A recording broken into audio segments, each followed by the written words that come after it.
Creating SOLIDWORKS parts, assemblies and drawings for custom orders manually is time-consuming and puts design and engineering teams under pressure.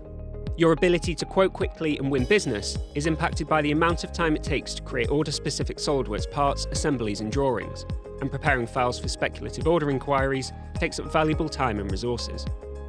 Introducing DriveWorks Solo, the powerful design automation add-in for SOLIDWORKS. Enter product requirements, and DriveWorks Solo will automatically create new versions of your SOLIDWORKS parts, assemblies and drawings.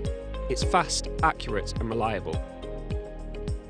Accelerate your design process, increase your capacity, reduce errors, respond faster and win more business. Setting up and using DriveWorks Solo is simple. Capture the parameters you manually update in SOLIDWORKS, create forms to enter your product requirements using a selection of over 20 different control types, and build rules to accurately calculate how the captured parameters should be updated. It's that easy, and once DriveWorks Solo is set up, run it over and over again to automatically create new SOLIDWORKS parts, assemblies and drawings for each custom order. DriveWorks is suitable for any manufacturer creating same but different products. Try DriveWorks Solo free for 30 days and start automatically creating your SOLIDWORKS parts, assemblies and drawings today.